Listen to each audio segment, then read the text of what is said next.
लग रहा है कि इजराइल की क्या सिचुएशन है, क्योंकि इस दौरान इजराइल की तरफ से कोई बयान नहीं आया, जबकि इजराइल बहुत इंपॉर्टेंट है। सबसे बड़ा नुकसान, सबसे ज्यादा नुकसान अगर किसी को हुआ है या अभी होगा तो वो इजराइल है। और जो ये खबर आ रही है जिस तरह की चीजें कि एक तो वांटेड का पोस्टर लगाया गया नेतन्याहू का, उसके क्या मानी है जनरल साहब? क्योंकि अभी तक मैं फिर कह रहा हूं, मैं दावा नहीं कर रहा हूं, लेकिन ये मेरी अपनी हिस्स है कि 8 तारीख से लेकर आज तक आखिर क्या वजह है कि नेतन्याहू की डोनाल्ड ट्रंप से बात नहीं हुई है, जबकि ये दौर बड़े खतरनाक रहे और अभी भी है। तो कहां है आखिर वो? तो एक तो ये कि क्यों गायब है, क्यों वांटेड के पोस्टर लगे, तो एक तो ये है। दूसरा, डोनाल्ड ट्रंप के जो आज बयानात आए हैं, 4-5 बयान सुनने के लायक हैं। उसने बोला कि आयतुल्ला भी ईरान के हो सकते हैं, लेकिन गवर्नमेंट मैं चलाऊंगा। अब ईरान की गवर्नमेंट मैं ही चलाऊंगा। पॉसिबिलिटी है कि पेजेश्कियान प्रेसिडेंट रहें, लेकिन गवर्नमेंट मैं चलाऊंगा। पॉसिबिलिटी है कि मुस्तफा खामनेई जो है वो सुप्रीम अथॉरिटी रहें, लेकिन गवर्नमेंट मैं चलाऊंगा। भाई जब ये पॉसिबिलिटी है, सब लोग अपनी अपनी जगह पे रहेंगे, तो ये गवर्नमेंट डोनाल्ड ट्रंप कहां से चलाएंगे? तो सीधी सी बात, यानी गुज़िश्ता 13-14 घंटे के दरमियान अब्बास अरागची साहब और पाकिस्तानी ऑफिशियल्स और तुर्किया और मिस्र के इन तीनों की एक मीटिंग हुई है और उसके अंदर ये सब बातें हुई हैं और ईरान ने बोला है कि हमारी बातें पहुंचाई जाएं कि हम भी जो है सीज फायर चाहते हैं। सवाल ये है कि ये चीजें कहाँ से आ रही हैं, किस तरह से हो रही हैं, सर्कुलेशन का इसका पर्पस क्या है, बिहाइंड द सीन क्या क्या हो रहा है। तो आप बताइए कि ठीक है, अभी जुमे को तो 1 अप्रैल नहीं है, अप्रैल आने वाला है, लेकिन ट्रंप जैसी शख्सियत से कुछ भी जो है बईद नहीं है।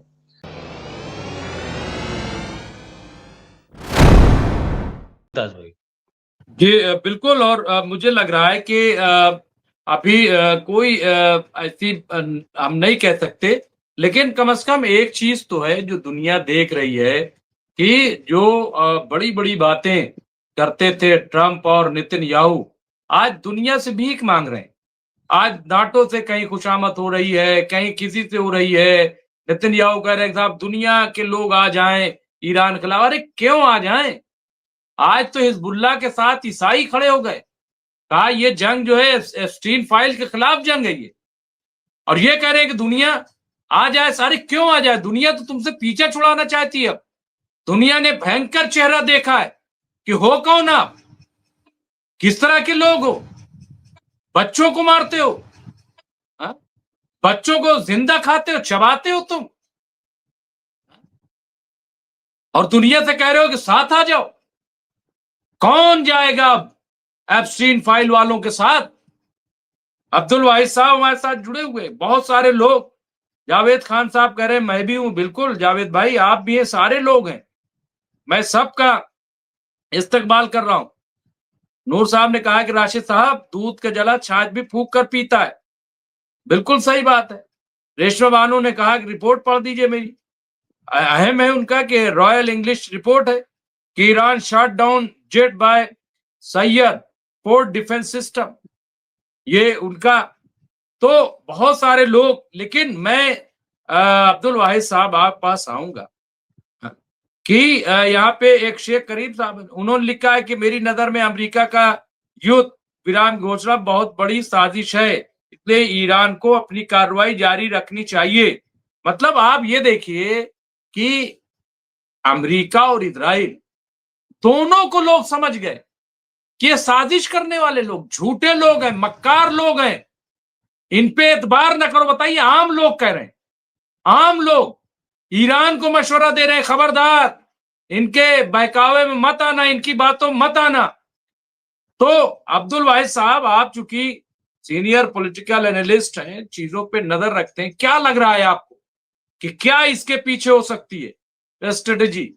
और जो मैं समझ रहा हूं कि साहब फिलहाल जो है डिफेंस सिस्टम जो है इनका खत्म हो चुका है इजराइल में। जो इनको आने थे तमाम असलहे जो अमेरिका से, वो आ नहीं पा रहे हैं। अंदर खाने मुखालफत भी चल रही है, इजराइल और अमेरिका में तनातनी भी है। इनके लोग भाग नहीं पा रहे हैं। जो भागना चाहते हैं वो भाग नहीं पा रहे हैं। जाए तो जाए कैसे? मुझे तो लग रहा है कि सबसे बड़ा प्रेशर ये है कि इनके लोग फंसे हुए हैं और वो जाना चाहते हैं कि यहां से निकले किसी तरीके से, तो निकल नहीं पा रहे हैं। टिकट 3 लाख रुपए, 4 लाख रुपए, अजीब सूरत हाल है। तो क्या है, क्या इसके पीछे अब्दुल वाहिद साहब, क्या लग रहा है आपको?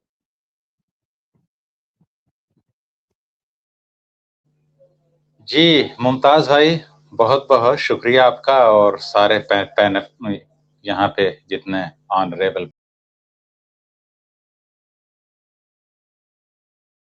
को, और हम लोग एक तरह से ईद के आज दूसरे रोज मिल रहे हैं, तो सबको मुबारकबाद, और वो भी इस जंग के सूरत हाल में, क्योंकि हम कभी रंजीदा या गमज़दा नहीं होते, हम ही गालिब रहेंगे अगर हम मोमिन हैं, और इस पर जो है हमारा यकीन है। अब जो है मैं बात उस पे जो बात आपने कही है कि क्या ये ट्रैप है, क्या है ये, किस तरह से, तो इस वक्त न सिर्फ सोशल मीडिया पर बल्कि राइटर्स है, मैंने कई मरतबा आपको बताया कि जिस तरह से हमारे यहाँ एक गोदी मीडिया है, तो एक इंटरनेशनल गोदी मीडिया भी है, और नोम चॉम्स्की ने कई बार अमेरिका का जो स्टेट्स डिपार्टमेंट है उसको प्रोपेगेंडा इंडस्ट्री या प्रोपेगेंडा डिपार्टमेंट भी कहा है। तो अब जो है सवाल ये आता है कि चल क्या रहा है इस वक्त। जो मीडिया के अंदर बहुत सारी खबरें हैं, उसमें एक अहम खबर जो इस वक्त टॉप पे है, 2 रोज पहले टॉप पर डिमोना था, डिमोना के बाद 2 रोज के बाद अगर कोई न्यूज टॉप पे है तो आज ये है कि गालिबाफ साहब जो स्पीकर हैं ईरानियन पार्लियामेंट के, वो जो है जेडी वैंस जो वाइस प्रेसिडेंट है अमेरिका के, उनके साथ ठीक 3 रोज बाद गालिबन जुमा को या जुमेरात को इस्लामाबाद में मीटिंग करने वाले हैं। ये राइटर्स ने खबर दी है। दूसरी खबर क्या आ रही है कि आज या शायद कल, यानी गुज़िश्ता 13-14 घंटे के दरमियान अब्बास इराक़ची साहब और पाकिस्तानी ऑफिशियल्स और तुर्किया और मिस्र के इन तीनों की एक मीटिंग हुई है, और उसके अंदर ये सब बातें हुई हैं, और ईरान ने बोला है कि हमारी बातें पहुंचाई जाएं कि हम भी जो है सीज फायर चाहते हैं। सवाल ये है कि ये चीज़ें कहाँ से आ रही हैं, किस तरह से हो रही हैं, सर्कुलेशन का इसका पर्पस क्या है, बिहाइंड द सीन क्या क्या हो रहा है। तो आप बताइए कि ठीक है, अभी जुमे को तो 1 अप्रैल नहीं है, अप्रैल आने वाला है, लेकिन ट्रंप जैसी शख्सियत से कुछ भी जो है बैद नहीं है कि वो जो है 28 या 29 जो है मार्च को भी 1 अप्रैल मना थे। तो कोई आदमी कुछ कह नहीं सकता इस शख्स के बारे में। डोनाल्ड ट्रंप के जो आज बयानात आए हैं, 4-5 बयान सुनने के लायक हैं। उसने बोला कि आयतुल्ला भी ईरान के हो सकते हैं, लेकिन गवर्नमेंट मैं चलाऊंगा। अब ईरान की गवर्नमेंट मैं ही चलाऊंगा। पॉसिबिलिटी है कि पेज़ेश्कियान प्रेसिडेंट रहें, लेकिन गवर्नमेंट मैं चलाऊंगा। पॉसिबिलिटी है कि मुस्तफा खामनेई जो है वो सुप्रीम अथॉरिटी रहें, लेकिन गवर्नमेंट मैं चलाऊंगा। भाई जब ये पॉसिबिलिटी है, सब लोग अपनी अपनी जगह पे रहेंगे, तो ये गवर्नमेंट डोनाल्ड ट्रंप कहाँ से चलाएंगे? भाई सीधी सी बात है, आप बताइए कि आपका विजन क्या है। और दूसरा ये है कि ये कौन से ट्रैप में आप ले रहे हैं। ये न्यूज आई, राइटर्स की आई, मैंने माना कि भाई राइटर जो है एक क्रेडिबल ब्रिटिश वो है न्यूज एजेंसी, जिसके अक्रॉस द वर्ल्ड जो है वो सब हैं, ब्यूरोस वगैरह हैं, अमेरिका में भी, इंडिया में भी। तो सवाल यह है कि राइटर वही तो है जिसने 4-5 घंटे तक दिखाया था कि भाई उनका जो है प्लेन क्रैश हो गया है, बशार उल असद का, ही इज मिसिंग, नो मोर। और 4-5 घंटे तक रखा, यहाँ तक कि हिंदुस्तान के बड़े बड़े उर्दू अखबारात ने भी अगले रोज सुर्खी लगाई, क्वेश्चन मार्क लगा के, बशार उल असद नहीं रहे। अब आप बताइए, तो राइटर्स वही है। उसके बाद न्यूज आई कि he is very safe landed in Moscow. तो अब जो है सवाल ये है कि इस तरह के न्यूज मीडिया में ये सारी चीजें जो आ रही हैं ये क्या हैं। बेसिकली ऐसा है कि जो बात आपने कही है मुमताज भाई, वो बिल्कुल सही बात है कि ये टाइम बाई कर रहे हैं। अमेरिका ने हमेशा टाइम बाई किया है, और इनसे जो है इनकी साजिशों में, इनकी चालों में आने की जरूरत नहीं है ईरान को, जो आम लोग भी समझ रहे हैं और मान रहे हैं, क्योंकि ये 28 मार्च को भी 1 अप्रैल डिक्लेयर कर सकता है डोनाल्ड ट्रंप। तो इस वक्त जो है, जो हम ये बातें कर रहे हैं कि भाई क्या इसराइल और यूएस के बीच में डिफरेंसेस हो गए हैं, ये कुछ भी नहीं हुआ है। क्या पाकिस्तान, तुर्किया या मिस्र की इतनी हैसियत है कि वो ईरान को लाएं डायलॉग टेबल पर? क्या ईरान और ये सारे मिल भी जाएं तो क्या ये बात मनवा लेंगे? भाई इनसे बड़े बड़े दिग्गज बैठे थे, सारे के सारे हेड ऑफ द स्टेट बैठे थे शर्म शेख के अंदर। 2-3 महीने पहले की बात है, क्या हुआ शर्म शेख का? एंड रिजल्ट सबको मालूम है कि भाई येलो लाइन से पीछे आएगी इजरायली मिलिट्री, पीछे आई, आगे गई, क्या हुआ आज तक कुछ है? 1,500 फलस्तीनी शहीद किए गए इसराइल के हाथों अभी भी। आप बताइए कि भाई उस सीज फायर का, जिस पर डोनाल्ड ट्रंप खुद जो है शर्म शेख के अंदर मौजूद थे और सारे के सारे हेड ऑफ द स्टेट मौजूद थे, पूरे अरब के और बहुत सारे, और तुर्किया के प्रेसिडेंट, जब उसका रिजल्ट ये है, तो आप बताइए कि ये सिर्फ जो है फॉरेन मिनिस्टर्स पाकिस्तान, इजिप्ट और तुर्की के मिलेंगे और उसके बाद जो है डोनाल्ड ट्रंप का ऐलान आएगा कि ठीक है जी, जेडी वैंस इस्लामाबाद में थर्सडे या फ्राइडे में मिल रहे हैं कालीबाफ से। भाई ये सब क्या है? ये क्या कालीबाफ का स्टेटमेंट आया? तो जो ईरान का official statement foreign affairs ministry का आया है वो ये आया है कि ईरान ने बातचीत की कोई पेशकश अमेरिका से नहीं की है, ईरान अमेरिका से बातचीत नहीं करना चाहता। ये ऑफिशियल ईरानियन फॉरेन मिनिस्ट्री का स्टेटमेंट है, अभी 1-1.5 घंटे पहले आया है इंडियन टाइम के हिसाब से। दूसरा क्या है? IRGC, सिपाहे पासदाराने इनकलाब इस्लामी, उनका एक बयान आया है कि भाई ये जो है हम बिल्कुल सीज फायर के मूड में नहीं है। तो सवाल ये है कि फिर ये डोनाल्ड ट्रंप वगैरह ये सब किस लिए करना है? तो बेसिकली ये वे आउट है, किस तरह से बाहर निकलें, इतना सब कुछ हो गया है। देखिए दुनिया को कहने के लिए बहुत कुछ है कि भाई सऊदी अरब ने एक ऑप्शनल रूट तलाश कर लिया है, अब वो जो है स्ट्रेट ऑफ हॉर्मुज से उसके नहीं जाएंगे, तो वो कहाँ से जाएंगे? मिस्र ने ऑफर किया कि हमारे यहाँ से ले आइए सुएज कैनाल से और यहाँ से मैं गुजारूंगा, ठीक है, कब तक ये रूट चलेगा? क्या ये ऑपरेशनलाइज होगा? कितना प्रैक्टिकल है? क्या आप फिर बाबल मंदब और रेड सी से होके जाएंगे? वहां भी हुसी हैं, क्या वो ऑपरेशनलाइज हो सकता है? क्या वो प्रैक्टिकल है? नहीं है। तो ये बहुत सारे इश्यूज हैं। कहने के लिए तो हम ये कह सकते हैं कि सिर्फ स्ट्रेट ऑफ हॉर्मुज से 20% ऑयल वगैरह की ही तरसील होती है, लेकिन सवाल यह है कि इस 20% रूट पर जो कंट्रीज डिपेंडेंट हैं वो कंट्रीज कौन सी हैं? वो कंट्रीज है one of the largest democracy in the world, India. वो कंट्री है दुनिया का सबसे बड़ा देश चाइना। वो जो है कंट्री है जापान। वो है साउथ कोरिया। तो ये हैं ममालिक जो कि डिपेंड हैं उसी 20% पे। तो क्या इनको नजरअंदाज किया जाएगा? क्या इन ममालिक की कोई हैसियत नहीं है? ये तो ममालिक वो हैं जो ग्लोबल साउथ को लीड करते हैं। तो सवाल वहीं आता है कि फिर ये शोशा किस लिए छोड़ा गया है? तो वही है कि ये जो है, मुझे नहीं लगता कि ईरान की ये जो, देखिए एक तो है वहां पे पासदाराने इनकलाब, यानी खामनेई साहब का वो जो है, तो क्या खामनेई साहब और वहां की जो दूसरी है जिसको बोलते हैं वो लोग सिविलियन गवर्नमेंट, हालांकि दोनों ही सिविलियन गवर्नमेंट्स हैं, वो भी इलेक्टेड हैं, यानी 88 जो मेंबरान होते हैं मजलिस खबरगान के, जिसको बोलते हैं एक्सपर्ट्स काउंसिल, तो वो भी अवाम के जरिए इलेक्ट होकर ही आते हैं हर 8 साल में। लेकिन चूंकि प्रेसिडेंट का इलेक्शन डायरेक्टली होता है, पब्लिक वोट देती है उसको, तो जो प्रेसिडेंट पदशकियान है, जो उनकी मिनिस्ट्री है, जो उनके लोग हैं, तो क्या इनके बीच और मुस्तफा खामनेई के बीच कोई डिफरेंस क्रिएट करने की अमेरिका कोशिश कर रहा है? और दूसरी चीज ये कि इन लोगों के वेयर अबाउट्स, और इसका जैसे ही पता चलेगा अगर ये लोग इसमें हैं कि ये एलिमिनेट नहीं किए जाएंगे तो ये एलिमिनेट किए जाएंगे। अभी तक की ये हिस्ट्री रही है जो हम गुज़िश्ता 4-5 साल के अंदर देख रहे हैं कि जिस किसी ने अमेरिका से बातचीत करने की कोशिश की है, ईरान के किसी ऑफिशियल ने, उसको ज़ायनिस्ट लॉबी ने रास्ते से हटा दिया है। खामनेई साहब ने ऑफर किया था बातचीत के लिए, ये लोग बातचीत कर रहे थे, खामनेई साहब हटा दिए गए। अली लारेजानी बातचीत कर रहे थे, अली लारेजानी को भी रास्ते से हटा दिया गया। जो भी शख्स बातचीत करता है उसको रास्ते से हटा दिया जाता है, या फिर इस तरह का माहौल क्रिएट किया जाता है कि भाई जो है तो ये जंग जारी रहे। तो इसराइल जो है वो उस वक्त तक दम नहीं लेगा जब तक कि ईरान पूरी तरह से उसकी कुव्वत खत्म नहीं हो जाती। अगर ईरान या दूसरे लोग ये समझते हैं कि नहीं ट्रंप हार गया, तो मैं इस बात को 1% भी क्या 0% मानने के लिए तैयार नहीं। ज़ायनिस्ट लॉबी नहीं हार रही है, ये ट्रैप है, और ये देखना होगा कि क्या ईरान की मौजूदा रिजीम, ये दोनों खामनेई साहब का ग्रुप और सदर पज़ेश्कियान, अगर ये एक पेज पर नहीं है तो इनमें से कौन इनके ट्रैप में आता है, और एलिमिनेशन सबका होगा। जी मुस्तफा भाई को बिल्कुल बिल्कुल नहीं एक अच्छा तजिया पेश किया है आपने, और सही बात कही, और यही है। और अभी यहाँ पे सुभान साहब का एक मैसेज आया है और उन्होंने अपडेट की है, और उन्होंने कहा है कि रियाद में अभी बमबारी हो रही है और दम्माम तक अलर्ट आ रहा है। अगर आप तक मैसेज पहुंचता है तो उसको भी आप बता सकते हैं। ये अभी बिल्कुल ताजा अपडेट है, यानी ईरान जो है वो नहीं रुक रहा है।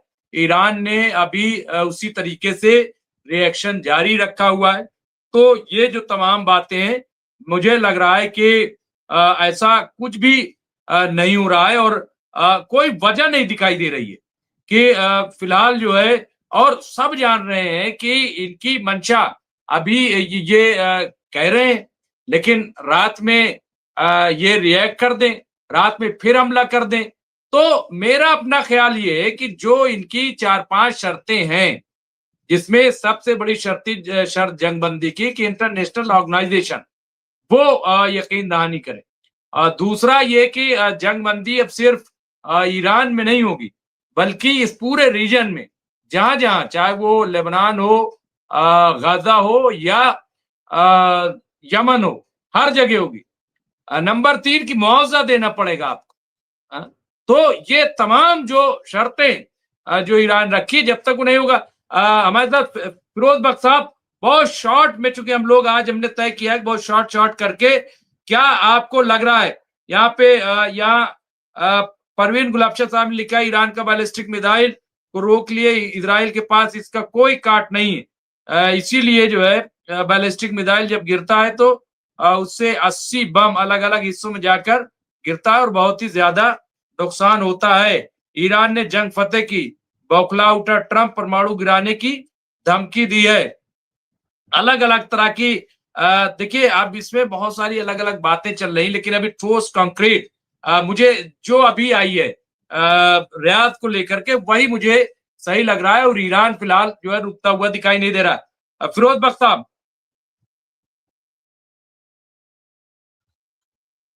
जी डॉक्टर मुमताज आलम, मैं थोड़ा सा जो मुझ तक खबरें पहुंची हैं, जो भी टूटी फूटी नाकिस सी, उसमें खबर इसराइल के ताल्लुक से तो ये है कि आज वहां इसराइल के अंदर बड़ी जबरदस्त कहासुनी हुई दो लोगों के बीच में। एक तो है इतमार बेन गिविर और दूसरे हैं बेजलल स्मोट्रिच। और जो हेब्रू में दोनों ने एक दूसरे को माँ बहन की गालियां दी, ये मतलब आया कहीं से, मैंने पढ़ा। और एक दूसरे को ये ब्लेम कर रहे थे कि जंग में इसराइल को जो है आगे बढ़ाने की जिम्मेदारी तुम्हारी थी। तो ये काफी इनमें बस हाथापाई नहीं हुई, इस तरह का ये सब चल रहा है। और एक और चीज ये है कि जब ट्रम्प साहब ने ये कहा कि 48 घंटे हैं और 48 घंटे में ईरान ये कर ले वो कर ले, ये बात मान जाए वो मान जाए, सरेंडर कर ले, इस तरह की जब उन्होंने बात कही, तो उनकी उस बात के कहते ही जितने भी ये मुल्क थे जो बीच बचाव कराने के सिलसिले में आगे बढ़ रहे हैं, उन्होंने आपस में एक दूसरे को फोन पर कनेक्ट करना शुरू कर दिया। और वो समझ रहे थे कि भाई ये तो ठीक नहीं होगा, अगर ये ईरान को जो है बिजली घर वगैरह उनके बंद करके या अंधेरा करके उसको पंगु कर दें, तो ईरान भी फिर कुछ ऐसा करेगा। तो ये बातें सब आपस में करनी शुरू कर दी। उसका लुबे लुबाब ये निकला कि ईरान ने कुछ वो यूएसए ने कुछ इस तरह की बात आगे बढ़ा दी कि बातचीत अच्छी चल रही है और हम हो सकता है कि किसी नतीजे पे पहुंच जाएं। तो इससे ईरान ने जो है इनकार किया है। ईरान ने कहा कि हमारी किसी से कोई बातचीत नहीं हुई है, ये आपस में इनकी अपनी खिचड़ी पका रहे होंगे, ये है। तो कहने का मकसद ये है कि इसकी एक वजह ये भी है जो आपस में इन दोनों में लड़ाई हुई है, और न जाने किस किस में हुई होगी, कि हिजबुल्लाह जो है उसके पास एक इस तरह के मिसाइल आ गए हैं कि वो इसराइल के अंदर 350 किलोमीटर तक के वो मिसाइल भेज रहा है। तकरीबन पिछले, आप ये देखिए ना, हिजबुल्लाह साल 1.5 साल तो खामोश रहा, लेकिन अब जो एक्शन में आया है तो सब इस तरह की सारी चीजें इसराइल में हो रही हैं। और अलावा इसके कि F-16 गिराया गया, F-35 भी काम में आ गया। तो ये कुछ चीजें, और फिर कल रात की बात है गालिबन कि बहुत जबरदस्त अटैक हुआ इसराइल में, ये जो जिसको ये बोलते हैं इराद, तंदल इराद इसका जो नाम है। तो यहाँ पे बहुत जबरदस्त हमले निकले हुए, ये दरअसल वो जगह है डॉक्टर मुमताज जो पहले लबनान के पास थी। 1962 में इराक में से जो ये फलस्तीनी या लबनानी जो रह रहे थे यहाँ, कुछ को जॉर्डन भेज दिया, कुछ को कहीं भेज दिया, कुछ को कहीं भेज दिया। तो जिस जगह ये बम मारा गया ये जगह लबनान की ही थी। खैर, अब यह है कि अल्टीमेटली कि अब देखते हैं कि आज रात मतलब कल सुबह तक गालिबन इंडिया के सुबह 5 बजे तक जो है 48 घंटे की मियाद पूरी हो जाएगी। कुछ नहीं पता जी, कि बिल्कुल। लोग क्या करते हैं बाकी के बजट टाइम में। तो मेरे ख्याल से जो मुझे कहना था मैंने 5 मिनट में वो कह दिया। फिर मैं आऊंगा आपके पास सदर साहब, फिर मैं आऊंगा। और चूंकि हमें अपडेट और हमारे साथ चूंकि जनरल साहब मौजूद हैं, तो हम चाहेंगे कि उनके पास फिर हम चलें। और जनरल साहब, जिस तरह की अभी खबर ये आ रही बिल्कुल ताजा है कि 75 मिसाइलें फिर दागी हैं। ये ईरान ने जो है अभी, यानी इस ऐलान के बाद कि सीज फायर हो गई, जंगबंदी हो गई, और बहुत से सोशल मीडिया पे हम देख रहे थे, लेकिन हम उसे मान नहीं रहे थे कि कोई वजह नहीं है कि ईरान इस तरह से मान जाएगा या डोनाल्ड ट्रंप के कहने से बात बन जाएगी। लेकिन क्या लग रहा है कि इजराइल की क्या सिचुएशन है, क्योंकि इस दौरान इजराइल की तरफ से कोई बयान नहीं आया, जबकि इजराइल बहुत इंपॉर्टेंट है। सबसे बड़ा नुकसान, सबसे ज्यादा नुकसान अगर किसी को हुआ है या अभी होगा तो वो इजराइल है। और जो ये खबर आ रही है, जिस तरह की चीजें कि एक तो वांटेड का पोस्टर लगाया गया नेतन्याहू का, उसके क्या मानी है जनरल साहब? क्योंकि अभी तक मैं फिर कह रहा हूं, मैं दावा नहीं कर रहा हूं, लेकिन ये मेरी अपनी हिस्स है कि 8 तारीख से लेकर आज तक आखिर क्या वजह है कि नेतन्याहू की डोनाल्ड ट्रंप से बात नहीं हुई है, जबकि ये दौर बड़े खतरनाक रहे और अभी भी है। तो कहां है आखिर वो? तो एक तो ये कि क्यों गायब है, क्यों वांटेड के पोस्टर लगे, तो एक तो ये है।